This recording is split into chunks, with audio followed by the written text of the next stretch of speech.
আসসালামু আলাইকুম। আজকে আমরা কথা বলবো স্যার অ্যাডলফ হিটলারের প্রধান সহযোগী ও তার একনিষ্ঠ অনুসারীকে নিয়ে। ইনি আর কেউ নয়, ইনি পল জোসেফ গোয়েবলস। তো আজকে আমরা যেহেতু ইতিহাসের ব্যাপারে কিছু জ্ঞান অর্জন করতে যাচ্ছি, সেজন্য সকলকে ভিডিওটি সম্পূর্ণ মনোযোগ সহকারে দেখার অনুরোধ জানানো হচ্ছে। তো চলুন ফিরে আসি একটি ইন্ট্রো শেষে। ধন্যবাদ।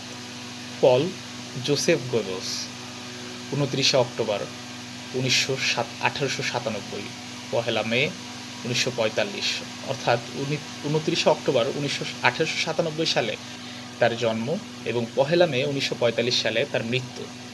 একজন রাজনৈতিক নাৎসি জার্মানির তথ্যমন্ত্রী ছিলেন 1933 হতে 1945 সাল পর্যন্ত। তাহলে তার পদ ছিল কোনটা বোঝা যাচ্ছে, তিনি ছিলেন তথ্যমন্ত্রী। জোসেফ গোয়েবলস ছিলেন অ্যাডলফ হিটলারের প্রধান সহযোগী এবং তার একনিষ্ঠ অনুসারী। 1945 সালের পহেলা মে বার্লিনে সস্ত্রীক আত্মহত্যা করেন নাৎসি নেতা ও হিটলারের প্রচারমন্ত্রী জোসেফ গোয়েবলস। অর্থাৎ হিটলারের সহযোগীরা সবাই হিটলারের সাথে মৃত্যুবরণ করেছিলেন। এর আগে তারা নিজেদের 6 সন্তানকে হত্যা করেন। গোয়েবলস 1933 থেকে 1945 পর্যন্ত নাৎসি জার্মানির প্রচার মন্ত্রণালয়ের প্রধান ছিলেন। বিদ্বেষপূর্ণ বক্তৃতা এবং ইহুদি বিরোধী তৎপরতার জন্য তিনি কুখ্যাত ছিলেন। জার্মানিতে ইহুদিদের বিরুদ্ধে যে ধারাবাহিক আক্রমণ সূচিত হয়েছিল তাতে তার হাত ছিল এবং এর ফলেই সেখানে ব্যাপক ইহুদি হত্যাযজ্ঞ সংগঠিত হয়। ফ্রেঞ্চ অকুপেশন অব দ্য রুহর সময় তিনি নাৎসি পার্টির সংস্পর্শে আসেন এবং 1924 সালে এর সদস্য হন। বিতর্কিত কর্মকাণ্ডের জন্য তাকে মাশুল দিতে হয়েছিল। তিনি কিছু নাটক এবং উপন্যাসও লিখে প্রকাশ করেছিলেন তার ছাপাখানায়। এরপর আমরা তার পড়াশোনা সম্পর্কে জানবো, সেজন্য আমার আরেকটি বই কালেক্ট করতে হবে। একটু ওয়েট।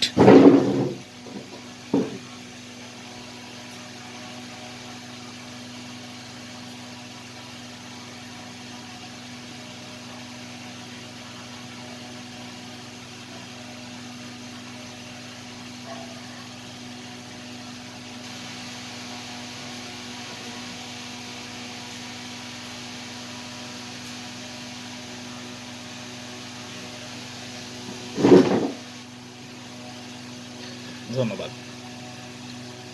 তিনি 1921 সালের হাউলেটবার্গ বিশ্ববিদ্যালয় থেকে পিএইচডি লাভ করেছিলেন। পরবর্তী সময়ে সাংবাদিক হিসেবে কাজ করেন। এছাড়া ব্যাংকের কেরানি পদেও তিনি দায়িত্ব পালন করেন। 1897 সালের 29 অক্টোবর জার্মানির প্রুসিয়ার তার জন্ম হয়।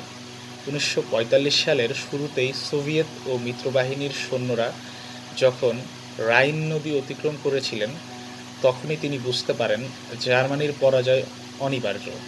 30 এপ্রিল হিটলারের আত্মহত্যার পর গোয়েবলস মানসিকভাবে ভেঙে পড়েন এবং 1 মে তিনি তার পদাঙ্ক অনুসরণ করেন। তার শুরুর জীবন। পল জোসেফ গোয়েবলস জার্মানির রিৎ শহরে জন্মগ্রহণ করেন। তার পিতার নাম ফ্রিৎজ গোয়েবলস এবং মাতার নাম মারিয়া ক্যাথেরিনা। দুইজনই ছিলেন ধার্মিক ক্যাথলিক। তার প্রাথমিক শিক্ষা হয় ক্যাথলিক স্কুলে। 1921 সালে তিনি হাইডেলবার্গ ইউনিভার্সিটি থেকে পিএইচডি অর্জন করেন। তার ইচ্ছা ছিল লেখক হবার, কিন্তু এই কাজে তিনি সফল হননি। এছাড়া তার নানা ধরনের শারীরিক সমস্যা লেগেই ছিল। 7 বছর বয়সে একটি অপারেশন সফল না হওয়ার জন্য তার পায়ে সমস্যা দেখা দেয়, তাই তিনি সারা জীবন খুঁড়িয়ে খুঁড়িয়ে হাঁটতেন। গোয়েবলসের মিথ্যাচার করতে একটি মন্ত্রণালয় প্রতিষ্ঠা করেন ইতিহাসের খলনায়ক হিটলার। দ্বিতীয় বিশ্বযুদ্ধের সময় হিটলার তৈরি করেন গুজব মন্ত্রণালয়। It seems very interesting. They make a whole institution for producing propaganda. জার্মানরা প্রচারণায় মার খেয়েছে বারবার। শুধু প্রচারণা দিয়েই ব্রিটিশরা আড়াল করেছিল অনেক কিছু। অবশ্য ক্ষমতায় আসার আগেই থেকেই তিনি কাজ করতেন তৎপরভাবে। হিটলার খেয়াল করেন প্রথম বিশ্বযুদ্ধের সময় ব্রিটিশরা প্রচারণায় এগিয়ে ছিল, জার্মানরা প্রচারণায় মার খেয়ে গেছে। শুধু প্রচারণা দিয়েই ব্রিটিশরা আড়াল করেছিল অনেক কিছু। হিটলারের সময় জনপ্রিয় ছিল রেডিও। বিনামূল্যে জার্মান নাগরিকদের একটি করে রেডিও দেওয়ার ব্যবস্থা করেন মন্ত্রী গোবেলস। হিটলার সবসময় বিশ্বস্ত এই সহযোগীর কথা শুনতেন, কারণ গোয়েবেলসের আলোচিত উক্তি ছিল, আপনি যদি একটি মিথ্যা বলেন এবং সেটা বারবার সবার সামনে বলতে থাকেন, তাহলে লোকজন একটা সময় সেই মিথ্যাটাই সত্যি হিসাবে বিশ্বাস করতে শুরু করবে। এটা কিন্তু সত্য, আপনারা রিয়েল লাইফেও অ্যাপ্লাই করে দেখতে পারেন for any Nobel deeds, not for sledging or anything else. জার্মানিতে তাই হয়েছিল। ইহুদি নিধনের সময় গোয়েবেলস প্রচার করতেন, জার্মানিতে হিটলারের মতো শক্তিশালী একজনকে দরকার, তিনিই পারবেন জার্মান জাতিকে তার হারানো ঐতিহ্য ফিরিয়ে দিতে। বেতারে এই প্রচারণা শুনতে শুনতে মানুষ বিশ্বাসও করত। আলোচনায় ইহুদি নিধনের পরিবর্তে সবসময় সামনে থাকতো হিটলারের সাফল্য নিয়ে। যুদ্ধের আগে প্রচারণা ছিল এক ধাঁচের, যুদ্ধের সময় আরেক ধাঁচের। জার্মান রেডিও টিভিতে শুধু থাকতো হিটলার ও তার বাহিনীর সাফল্যের কথা। বাস্তবে যখন রাশিয়ানদের হাতে জার্মান সেনারা নাস্তানাবুদ, তখন গোয়েবেলসের প্রচারণার ছিল সোভিয়েত রাশিয়ার তাদের দখলে। জার্মান সেনারা রাশিয়ান ভোদকা পান করছে, আর রাশিয়ান মেয়েরা জার্মান সেনাদের আমোদ ফুর্তির পণ্য হয়ে উঠেছে। এ ধরনের প্রচারণা প্রতিদিন হতো।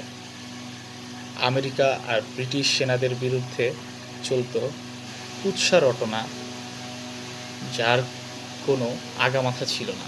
গোয়েবেলসের শেষ পরিণতি ছিল তাকে মরতে হয়েছিল পরিবার পরিজন নিয়ে বিষ পান করে।